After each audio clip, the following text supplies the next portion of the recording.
Time just flies. Got a pretty full agenda today, so we'll jump right into it with roll call. Alrighty. Town of Ashland, Miss Amos. Here. Charles City County, Miss Adams. Mr. Mitchell. Chesterfield County, Miss Smith.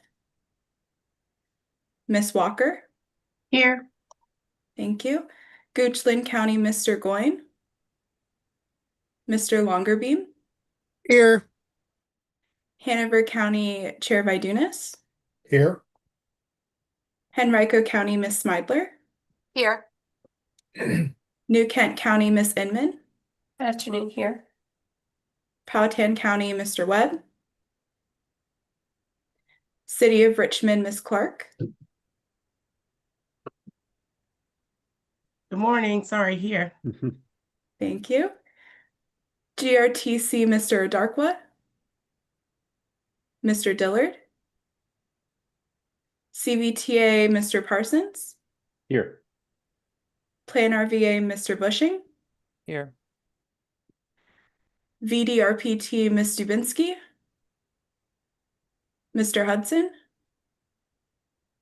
VDOT, Mr. Hagan. Here.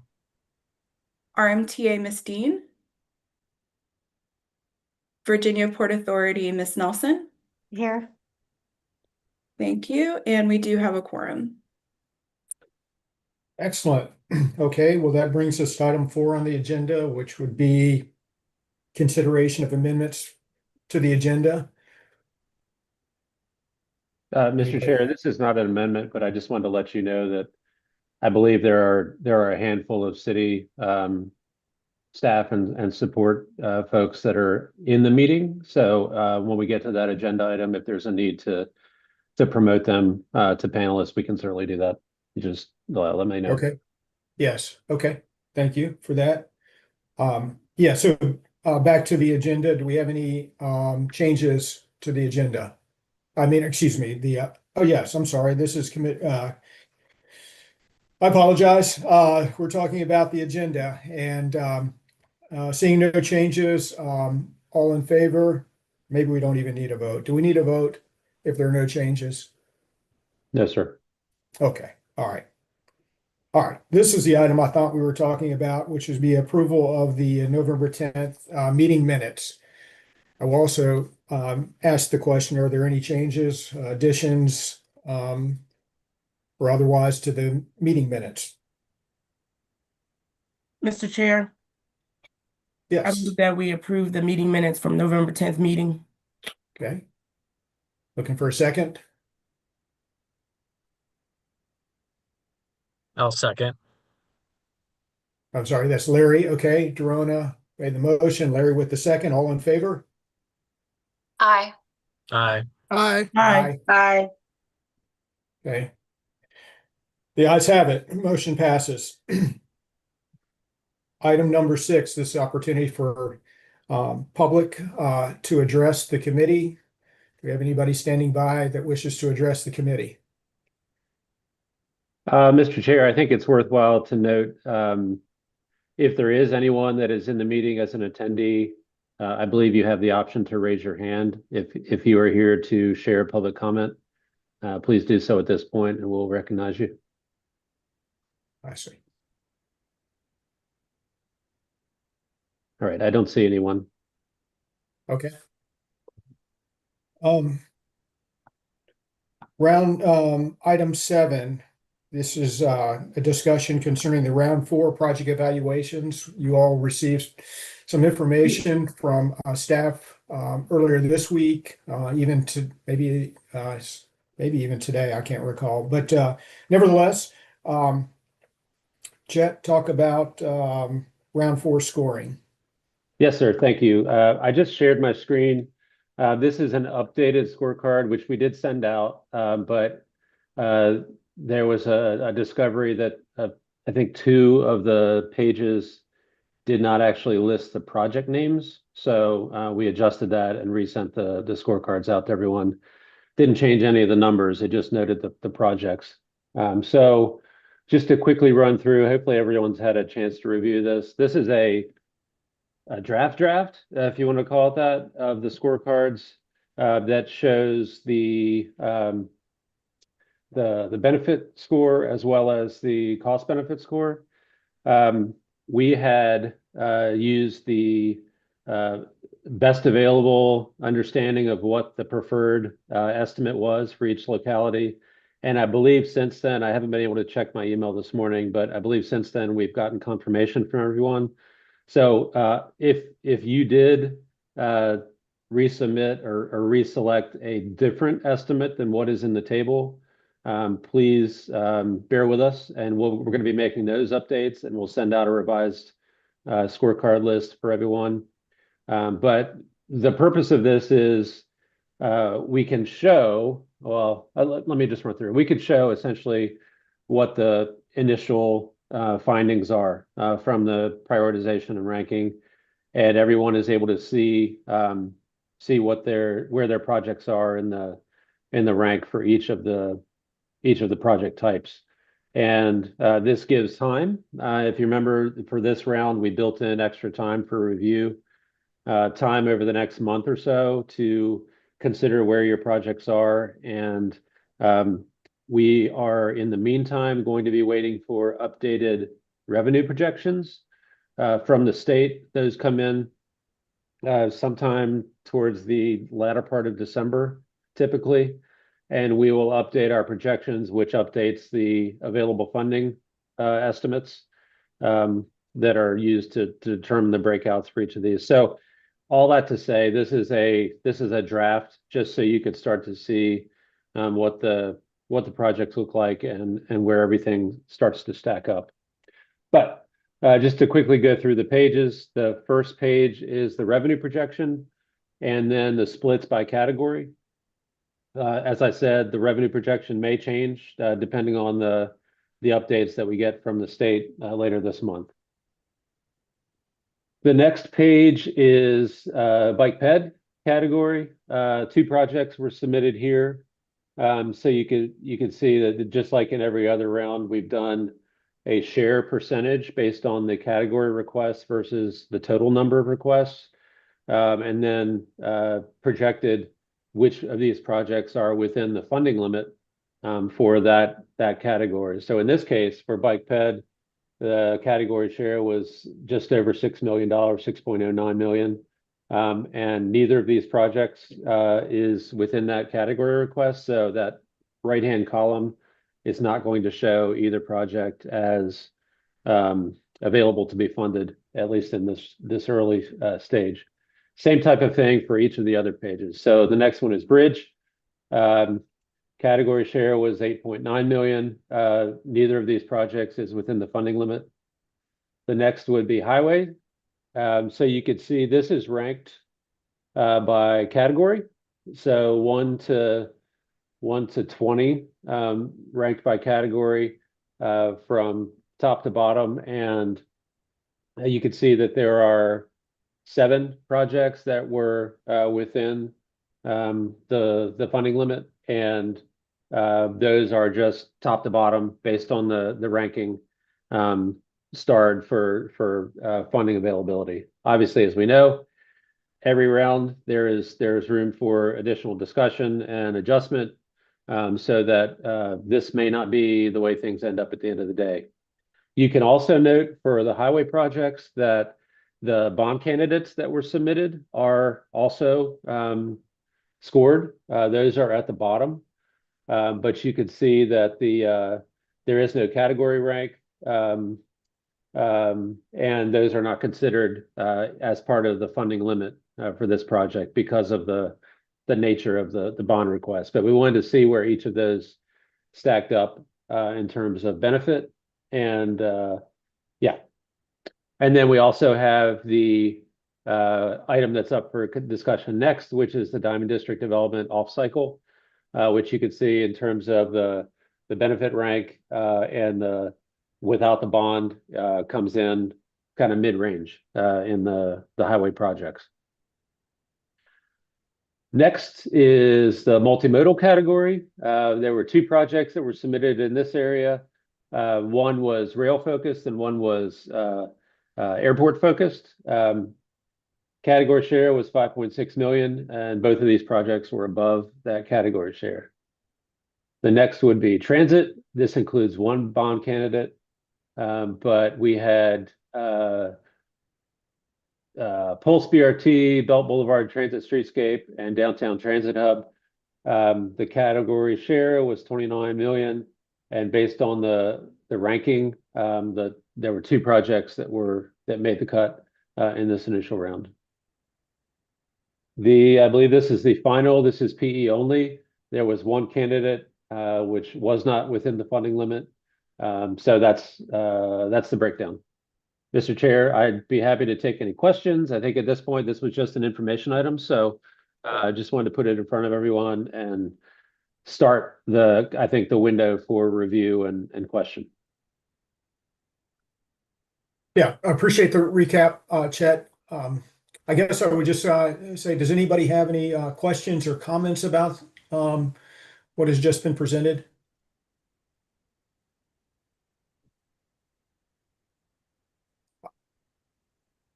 I would like to mention just one thing. I'm not sure if this is clear to everyone. And unlike Smart Scale, where your application, once it's submitted, that's it. There's not the ability to make any adjustments to really to the scope or to the cost, any of those elements. It is what it is. In this case, and correct me if I'm wrong, but I believe we have the opportunity to make some modifications to your application. It could be the amount of dollars that a locality wishes to contribute to help in your cost benefit scoring. And I imagine there's some other areas that may also be able to be adjusted to improve your chances.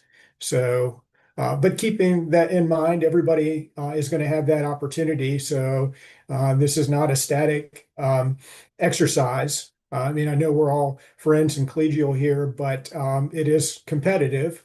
That's just the nature of how this goes. So, we're going to be looking at our application and seeing how we might improve it to be more competitive. But again, I just wanted you all to be aware of that. I wasn't acutely aware that that was a possibility.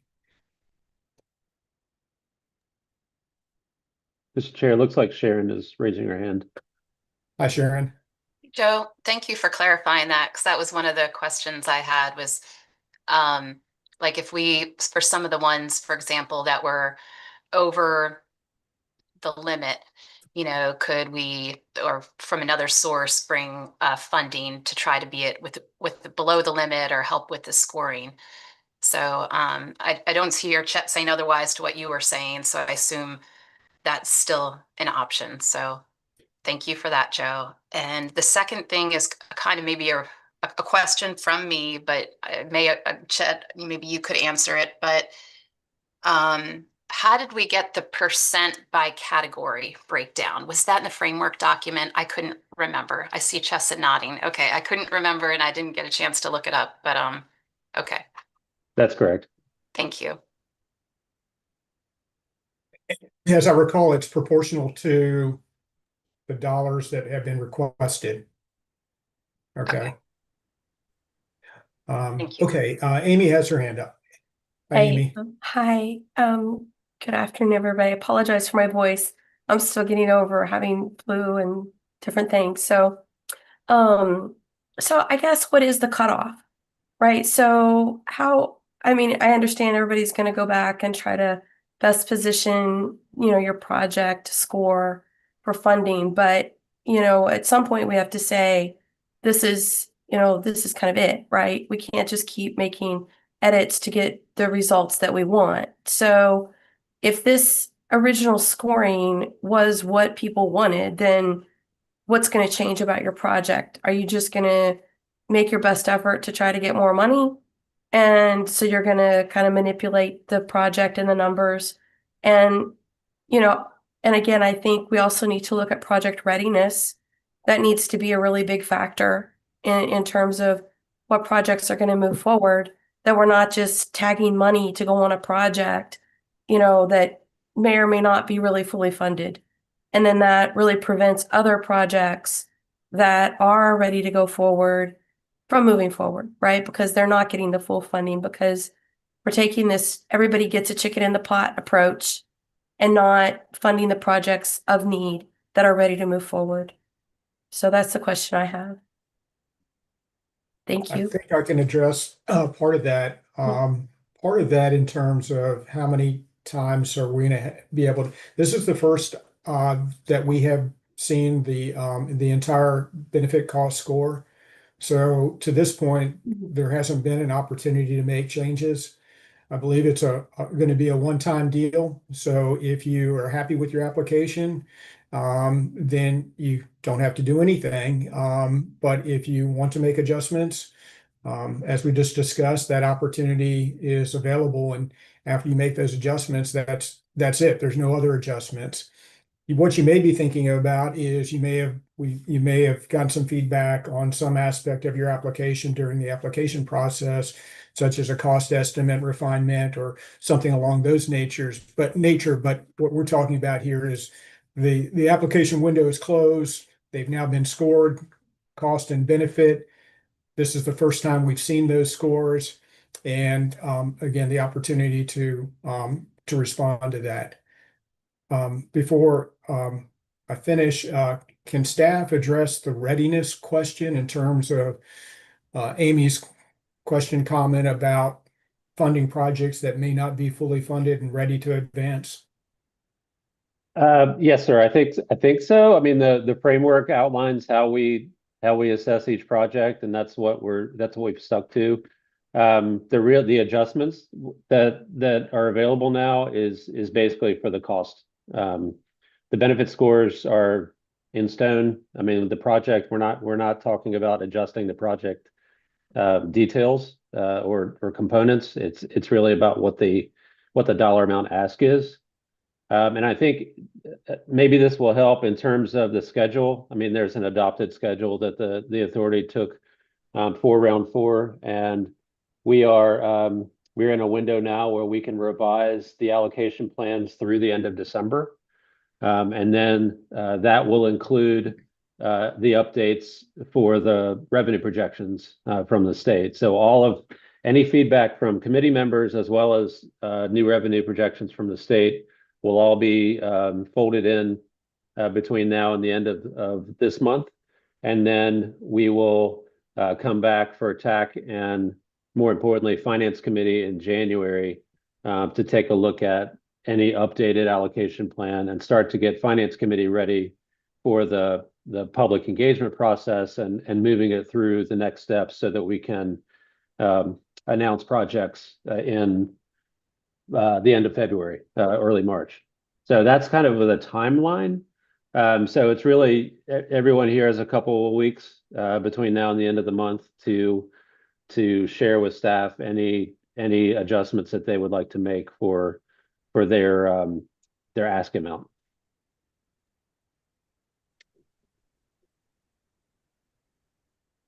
I just have a quick follow. Yeah, yeah. Okay, all right. Thank you, Mr. Chairman.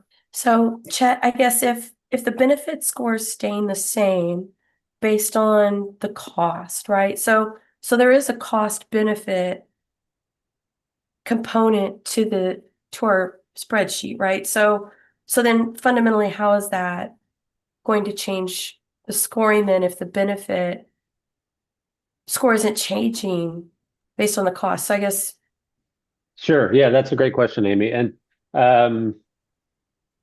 Miles, if I'm not using the right metaphor here, let me know. But I think that what we're talking about is there's a benefit score, which is really about the project merits and what the impacts of the project are going to be. That benefit score will not change.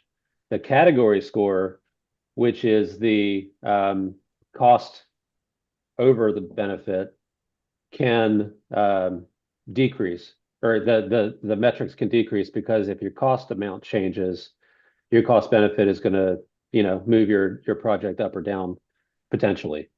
So that's the change. The benefit scores are not going to change. Those are set based on the the merits of the submission. Yep. Miles? Yes, I think Chet was spot on with that part of it. I did just want to raise attention. There's a couple questions that were in the Q&A about what do we do with the categories that don't have anything currently. So I just wanted to make sure that that was on everyone's radar for the discussion. I can answer that if Chessa doesn't want to. I mean, I think for the categories that don't have any projects identified as potential allocations, right now there would not be any allocations in that category. There is a like that percentage split that we talked about earlier that shows available funds in that category based on the application amount. And if the projects don't fall under that threshold, then there won't be any award for that project, and those funds will be available for, or will go back into balance entry or something else.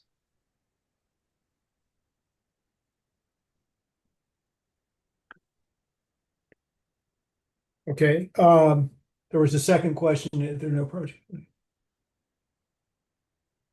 Yeah, okay. Sounds like essentially the same question. Yeah, it looks like it. Yeah, even if the project is one, but it's still, say, double the amount that's available, that won't be awarded. Yeah. Okay, Mr. Chair, Dorona, I see you. thank Hi, you. Dorona. Yeah, I was just going to quickly say, piggybacking off of the previous chat comments, not chat, comments from individuals, that if the categories that currently are unfunded, if during this opportunity to adjust the dollar amount, the request is lowered, then I think that it still maybe presents an opportunity for those projects in the category to be funded. That's correct.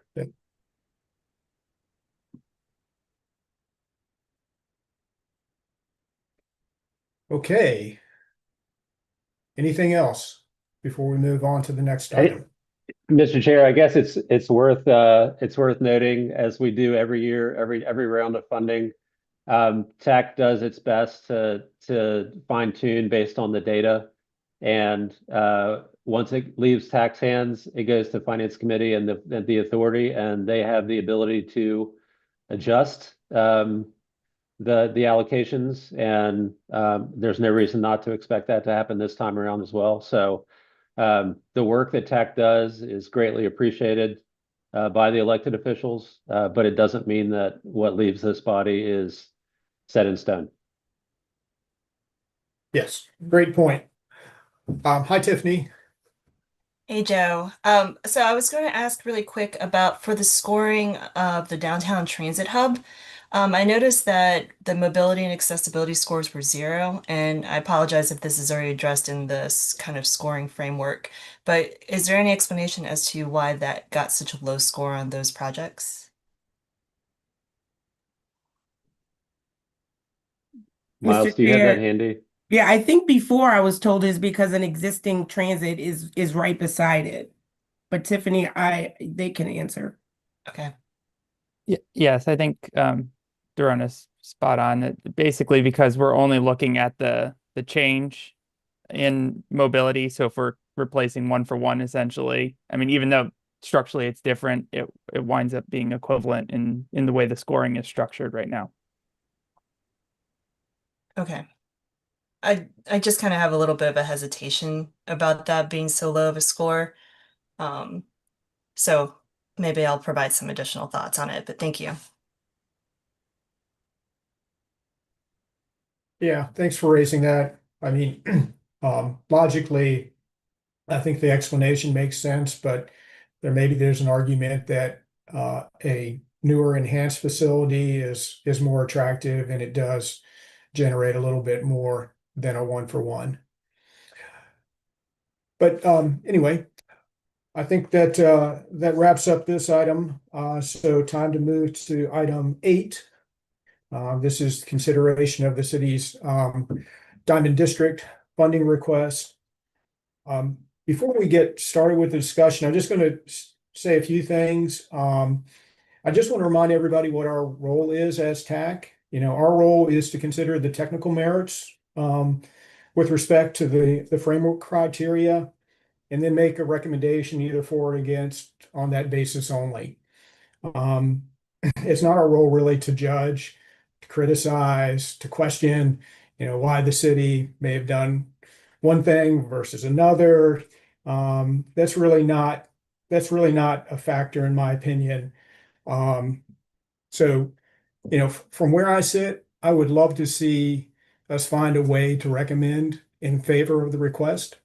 But I feel like it has to be done that's fair to all the members of the committee. So that's kind of where I see it. I think that it is important that the city have some skin in the game. So I would be very excited if they came forward with a proposal that included some amount of contribution.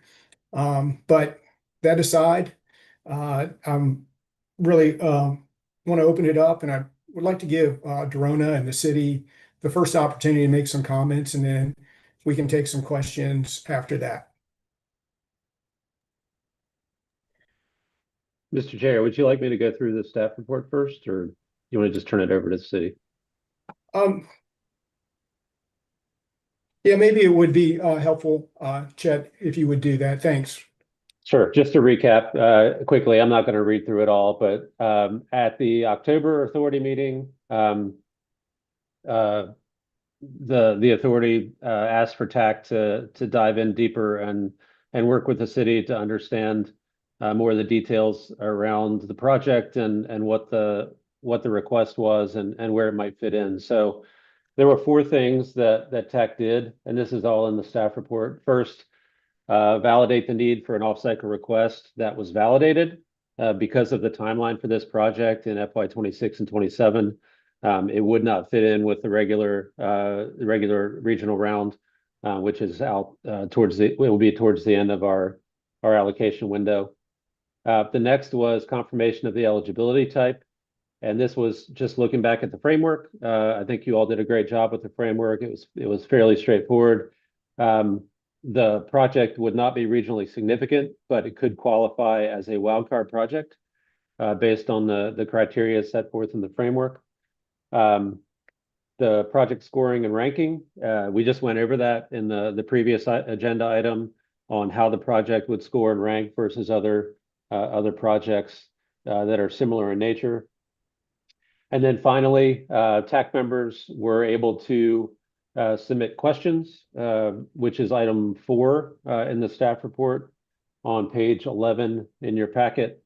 Hopefully you've all had a chance to review these, but it's basically the question, and then the city responded to each and every question, and their responses are in red, and they're labeled response. And then finally, at the bottom of that section, there were, I believe, 3 questions that staff was, I think, better situated to answer.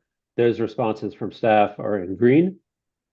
And then the final component, item 5, which is page 15 in the packet, is for staff to take a shot at identifying potential funding sources to consider for this project based on all of the information that the city has provided and the discussion that TAC has had previously. So there are 5 options there. It is not all encompassing.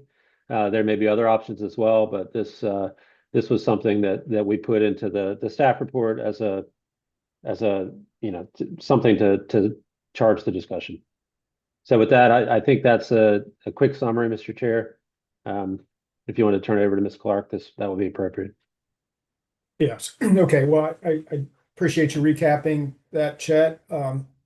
Yes, Dorona, you may have the floor if you'd like to make some comments. Thank you, everyone. Representing the city of Richmond here.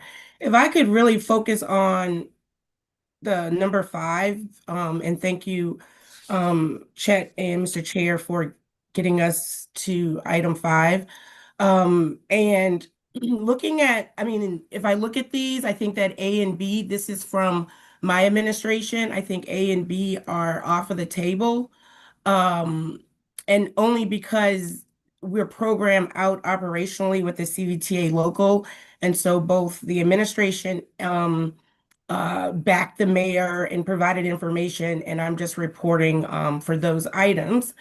And then it leaves like C, D, and E. And I think that that is what we could recommend moving forward to the finance committee for consideration. Because I think that those are the three viable options that should move forward. But again, I can again on the local, I don't control them. And so again, I've been told not to commit any, we can't commit any of those dollars at this time. And so, I mean, I think that's where the discussion can begin. It still leaves that ability for the CVTA regional funds for another project for the finance committee consideration. But I mean, there's not a lot more that I can say other than thank you to everybody that has that asked questions and are participating in this and you know, helping us to move this project forward. Right. So, you know, you basically have taken A and B off the table. Is this with C, D, and E? Can you be more specific, with respect to those remaining? I mean, what would be the city's position, regarding those other three options? Yeah, I think the city's position is, you know, the basis of new funds versus taking something off of a regional project that we already have. And again, the administration has requested new dollars. And therefore, that's why I believe C and D are those new dollars. And then giving the finance committee and the authority the ability to also have that consideration of swapping some dollars is another reason why I said that E would be something that we could at least move forward to the finance committee for their direction. I'll just press you just a little bit more, you know, Yes, sir. one opportunity maybe would be to use some regional dollars in an out year on an existing city project, or actually swap it. Actually would, to advance this one, it would likely delay an existing project. Is that something that you have looked at? Yeah, we look closely at that. And even when we move like to the next item on the agenda where we talk about it, Richmond has very small dollar amounts in the forthcoming, like right now, years. There, and I know that the ones that are in there are moving forward. So they're not an ability to take those dollars. But listening to what you said, I mean, again, if there's some proportion, say a mixture of recommendation of those new dollars and maybe a smaller amount and not the entire amount off of an existing project, I would think that, you know, again, that's something that I think that the finance committee could work out, but I think we're definitely amenable. We're less amenable to just the whole amount from an entire project. But if, again, um, again, I think I've stated that we could look at some proportion. Now that you said it in that way, I'm like, hey, what if there's some smaller dollar amount that can be taken from an out year versus the entire project? And so, yeah, I would like to discuss that with the administration as well. Right. Okay, I'll open it up to the rest of the committee.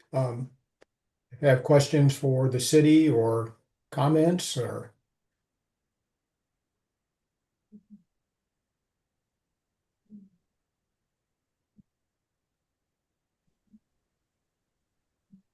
Okay. Hi, Sharon. Hi. So I just wanted to bring up, I was concerned because, you know, this project ranked with the round 4 applications. I realized the money is needed ahead of time, but just looking at the regional benefit of I'm concerned with putting all the regional funds on this with not balancing it out, because there are 9 other highway projects that scored higher than the Diamond District for a regional benefit. So I know this is not part of round 4, but when you compare this to other regional projects, this doesn't score as high as 9 others. So just wanted to make that point. Thank you.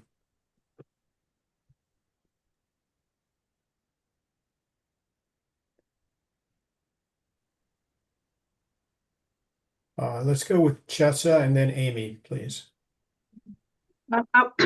I would just echo the option of maybe the combo of the city having, like Joe said, some skin in the game, and if there is some amount of an out year dollar that it maybe is that can be pushed out for this more immediate need, and then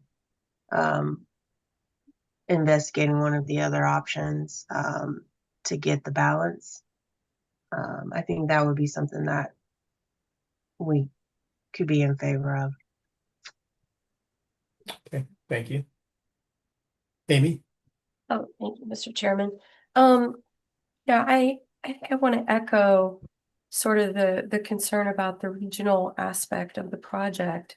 And I do think it would be helpful maybe if Richmond could come back with, here's sort of the out year. We've taken a close look at our local projects, understand that the near-term projects are moving forward. The dollar amounts are small, but if there is something in the out years that can be somehow advanced, that might be helpful in bringing down that regional cost, even though I know that's still regional dollars. The other just kind of comment I want to make is when we went through a very similar exercise back in the summertime, I believe it was, for the Fall Line Trail, they came through with what was sort of an off-cycle request for the $5 million. And I don't remember going through this same level of scrutiny for the Fall Line Trail project. And that just went right through. And we used, I think that was also interest income money that was used. And I understand that the Cvta, and I'm all for the Fall Line Trail, of course, but we didn't go through the same level of scrutiny, and it didn't even get scored that I can remember against that year's list of projects, right? So the most recent round of projects that have been scored. So I just want to make sure that, that we are approaching these requests fairly. And I didn't have any, they were over, right? We didn't really have a good answer from them other than, oh, well, that was their procurement and it was the highest and best offer and we got betterments. And, so at least here, the city is coming forward in a process that I think is consistent with the framework. And I think that should be acknowledged. And I agree with with our chairman that we need to find a way to move forward with a positive recommendation. But I do think that the city needs to come forward with an honest, here's what we can do. Here's our recommendation on where we can come and meet the region halfway with this. So those are my comments. Thank you. Okay, thank you. Torona, did you want to respond? Yeah, thank you. And Amy, we have come and brought all the information honestly through different variations that our office has presented on the local allocated funds. Again, the recommendation was no. So when we get to the decision makers and the direction, if they tell me no, I don't know how much more I can go back and look or change. And so that's why, again, I think that potentially, either pushing some of your concerns or anything through your committee member would be good. But again, I think that it's just an impossible task that we have done from the staff level and administratively this is my direction. So I don't again know how much I can change at this point. Okay. I'm sorry if I misunderstood. I thought there was some room to go back and look at other projects that are further out. that Yeah, we're could- looking at on the regional side, Amy. We are, Yeah, on that's the what I'm regional saying. side. On the Okay, regional. yeah, I side. thought you meant local funds. I was like, No, on the trying to regional chop my side, I head off. understand those are regional dollars. But if at least you're meeting halfway with taking, utilizing some funds that are on other projects. And that may delay that project, right? But would allow this project to move up. I acknowledge the regional funds, but I think it would at least be meeting everybody halfway with not taking all of the interest money or these other available sources of funding. That's all I'm saying. Thank you.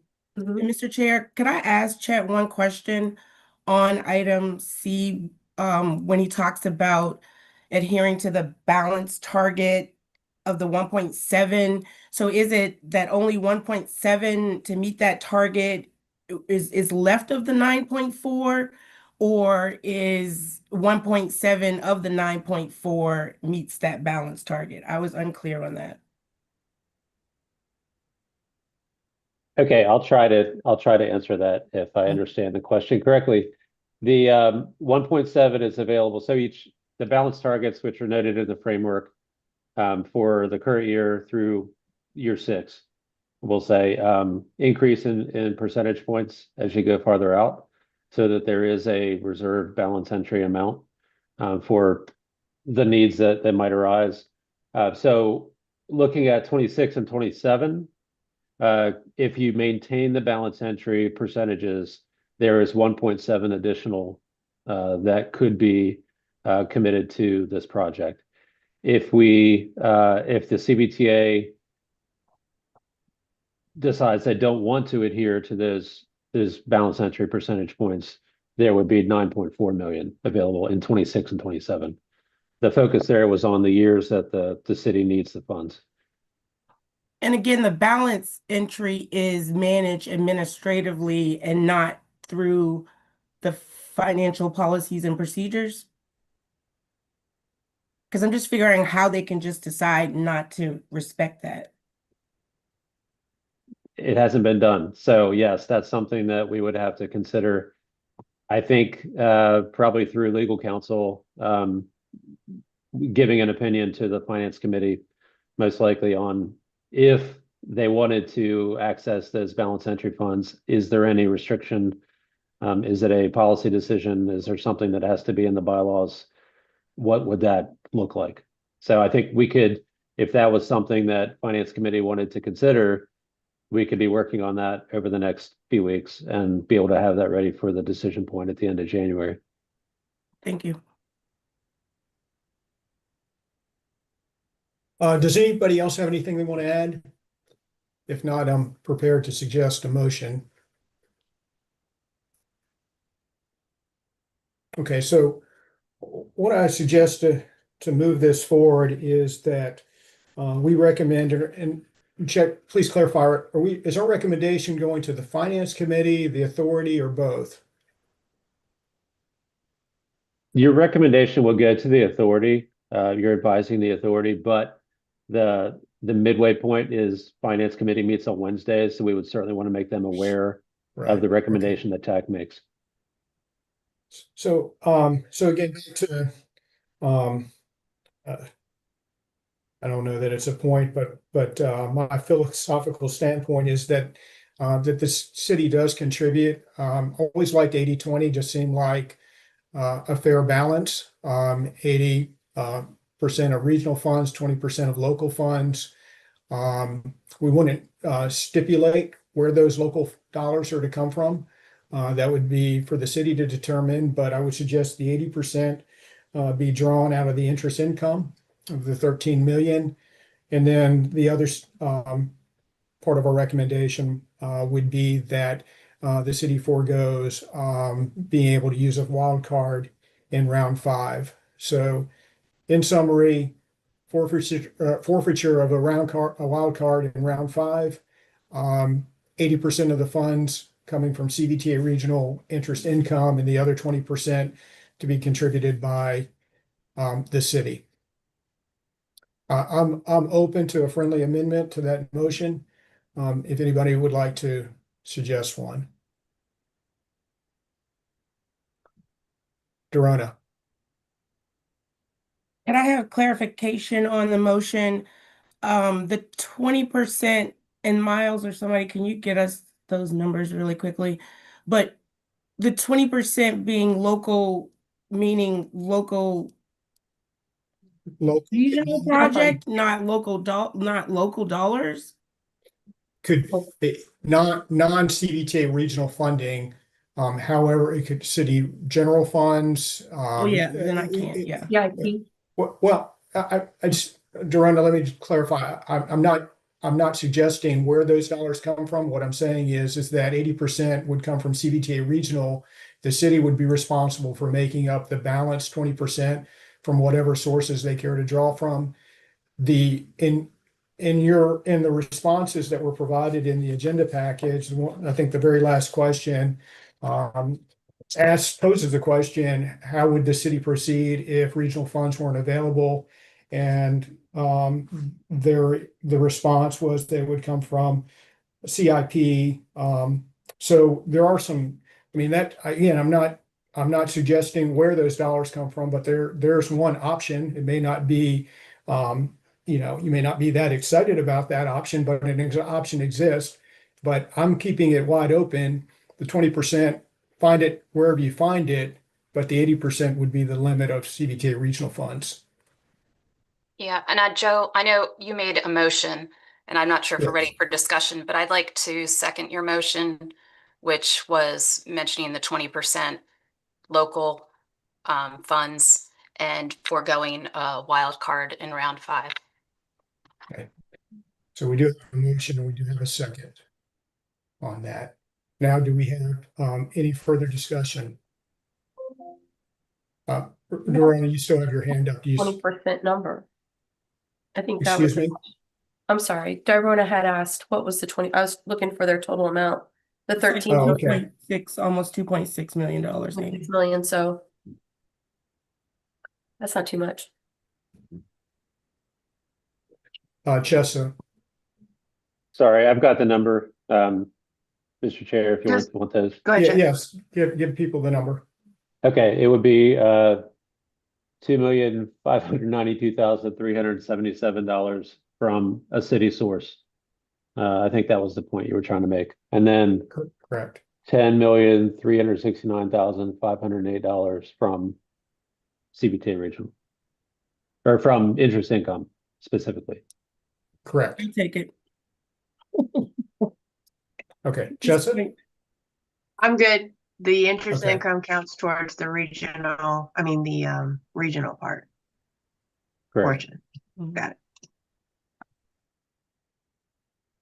Any further comments before I call for a roll call vote? Okay, Mo, would you take a roll call vote on this particular motion? Yes, absolutely. Town of Ashland, Miss Amos. Aye. Chesterfield County, Miss Walker. Aye. Goochland County, Mr. Longerbeam. Aye. Hanover County, Chair Vidunas. Aye. Henrico County, Miss Meidler. Aye. New Kent County, Miss Inman. Aye. Motion passes. City of Richmond? Aye. Oh, I'm sorry. Was on the next page. Thank you. Okay. All right, thank you for that. So Chet, you have the next item. You're going to discuss our regional spin down plans.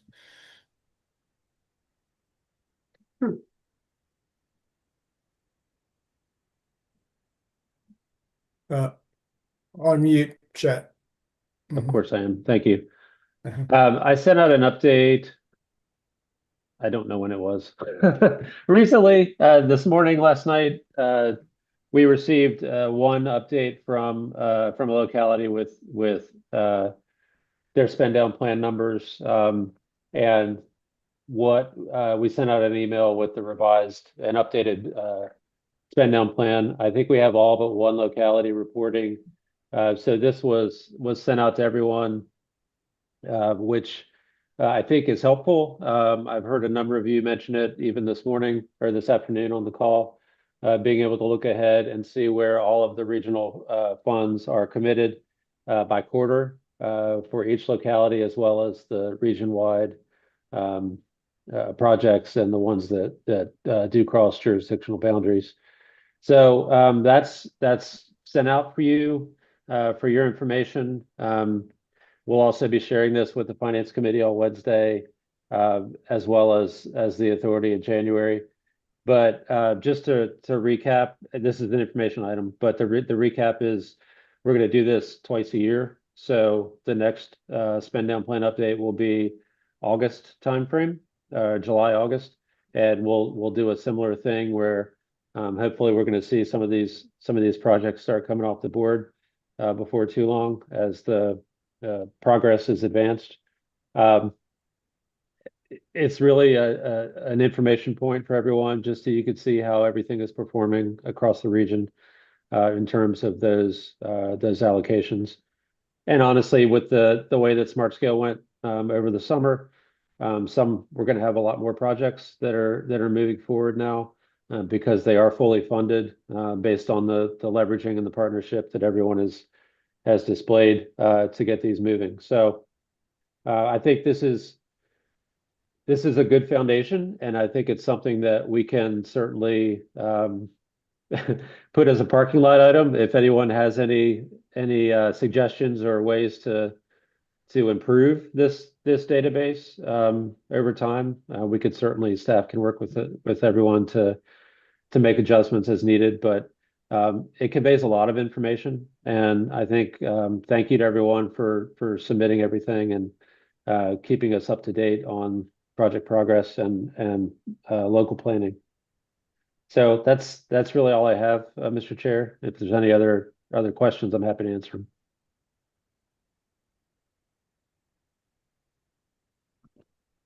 Okay, thank you for that.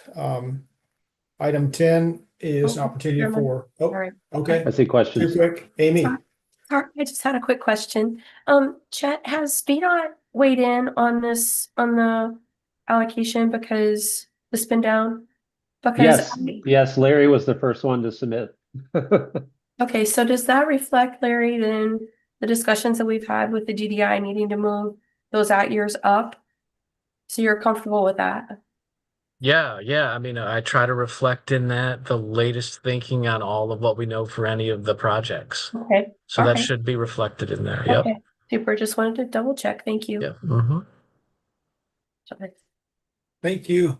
Jessa, I was listening diligently, I promise, but Chet, if we want to revise our requests for around $4 based on the results that we're reviewing now, are we to send those to you by a certain time or just Yes.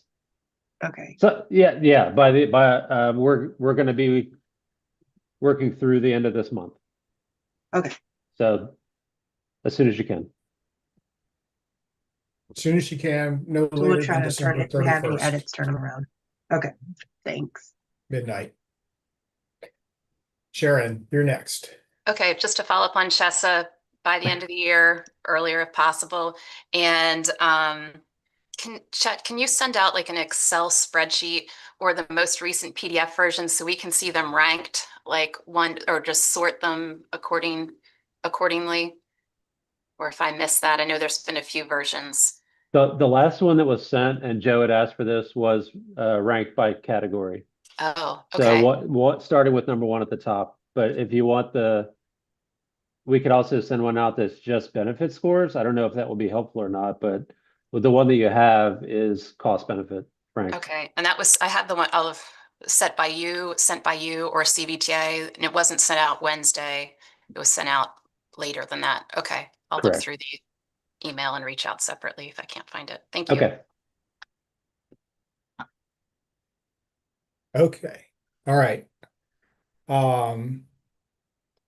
Now TAC member comments. Anybody else have questions, comments, anything for the good of the order?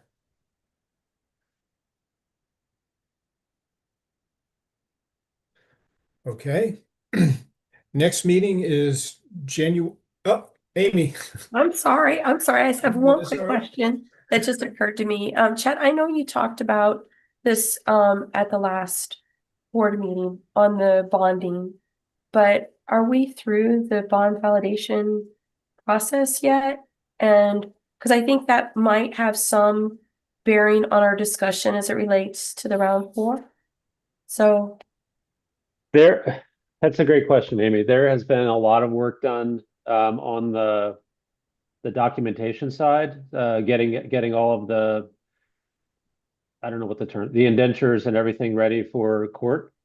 But the thing that is outstanding for validation even is a slate of projects that the CVTA wants to consider. So we need to, before the validation can be completed or we start considering a bond issuance, CVTA needs to work to clarify which projects they want to be considered as part of that initial bond outlay. So it's really kind of in our court, and that's I mean, we're not spending CVTA money on the legal side until we have the project list more clarified. So that's something that we're going to have to consider.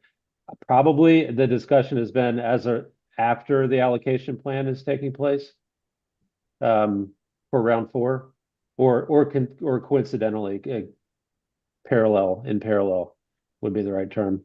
So that's why the bond projects were scored and ranked alongside round four, so that it's known that those projects are being considered, even with the additional funding requests.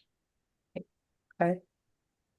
I mean, That's not a great answer. I'm sorry. That's Well, where we are. I do think it's an important discussion, and I don't know if you're going to discuss it with the finance committee on Wednesday, but I do think we need to have some sense of where we're going and what that looks like. Because several of the projects were submitted for both, Mhm. right? Because we didn't know, right? So we put in for regional money, but we also put in for bonding because that could also be an option for some of these projects. So if we had a more, definitive answer or at least path forward with that, localities can make a better decision on, you know what, we're gonna go ahead and wait. We think we can wait. We can go for the bonding. Or no, we're not gonna chance it because we don't know what the CBT is gonna do. So we're just gonna have to push forward and put more pressure on the regional money. So anyway, I think it's an interesting conversation that probably needs to happen very soon. Thank you. Yeah, Mr. Chair, can I say one more thing on that? I think this is very, very timely, Amy, and thank you for raising that point. Today, I mean, seeing the scoring and the ranking, Mhm. and how many projects are not possibly selected for allocation in round four, we'll probably charge that discussion about bonds, because it's really, I mean, it provides some clarity on, well, the need's a lot greater than the available funds using our conventional methods. So that may, initiate additional talk. I mean, I would hope that each of you are talking to your board members as well once this information comes out, so that everyone's on the same page about what the next steps might need to be. Thank you.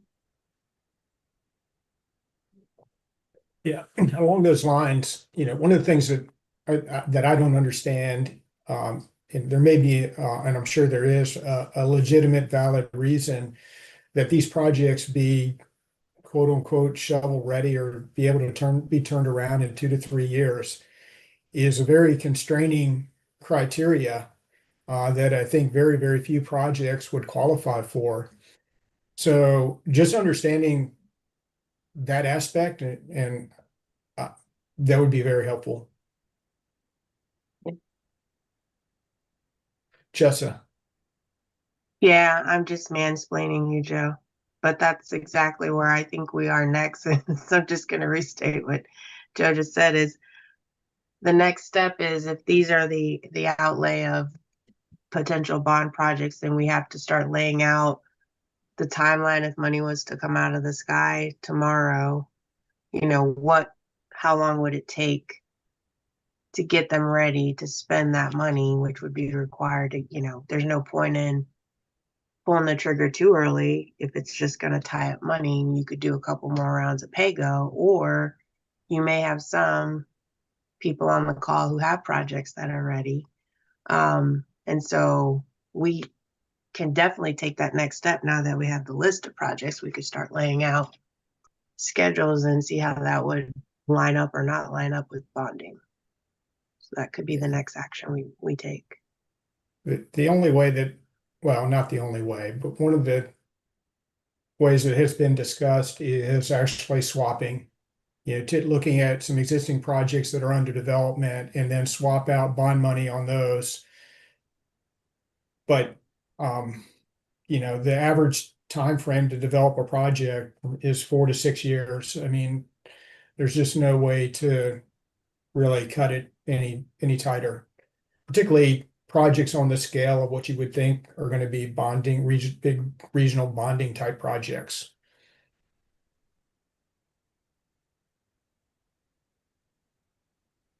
So how do we bond projects? That's kind of the big question. Maybe that's the first part, is really kind of figuring that part out, and then figuring out, okay, well, what projects will then fit that bill that fall into those criteria. And I'm sure it has a lot to do with the requirements that the lenders are putting on this, bondholders, whatever you want to call them. But yeah, it doesn't really fit to how we traditionally develop projects. Did But you have there, anything just to else to expand add, on that a Chelsea? little. Excuse me? Yeah, I was going to just add to that to say that it could, to Amy's point, if we kind of get a plan together now and figure out the ones that make sense to bond in whatever year that is to get them ready, it may require us to do some things different with the framework document, in that we need to take off some caps to be able to develop, to spend the money, to be able to get them ready, you know, to bond. So there's some details there that I think we could start to flesh out. Yeah. Great. All good points. All very good points. Okay. Next meeting, January 7th, 1 p.m. Or I adjourn the meeting. Last thoughts? Mr. Chair, Yes. I think this is an opportunity for recognition. Oh, I don't think so. No, not what you're thinking. Although anyone who was at the joint annual meeting saw a very overdue recognition of our TAC chair for the work that he's done for the region. But I know you weren't comfortable with that recognition, so I didn't want to beleaguer that. But I did want to take this opportunity to recognize Nora Amos from the town of Ashland, who is this is her last meeting, I believe, as a member of the TAC. She is moving on to greener pastures and is not leaving the region, but I think it's time to recognize Nora for all the work that she's done, not just on behalf of the town of Ashland, but for the entire region, for the Cvta, for the TPO, for Plant RVA, and all of the other great organizations she's been supportive of. So Nora, thank you so much from all of your friends here at Cvta, and we look forward to crossing paths many times over the next few years. Thank you. Yay, Nora! We wish you the best. Oh my gosh, Nora! One of my favorites. One of my favorites, Chess, I think. It's really been really sad and bittersweet because I'm gonna have to say goodbye to a lot of friends on boards and commissions because I'm going to just be doing economic development, one little silo. So it'll be odd, but you all have I don't know, done some great work. And I'm really proud to be a part of it, a very small, tiny part. But I appreciate you letting, us little folks from the center of the universe participate. And hopefully we've made some impact to the region for the good. But hopefully this is just not a real goodbye, but just till we see you again. Oh, Absolutely. I will always answer if you need to call me for anything, Nora. Thank you. Exactly. Congratulations, Nora. But Patrick's got Goochland covered, so Congrats. Okay, you. so with that, happy holidays, happy new year to everybody. See you in January. Merry Christmas. Okay. Thank you. Happy holidays. Happy holidays. Thank you.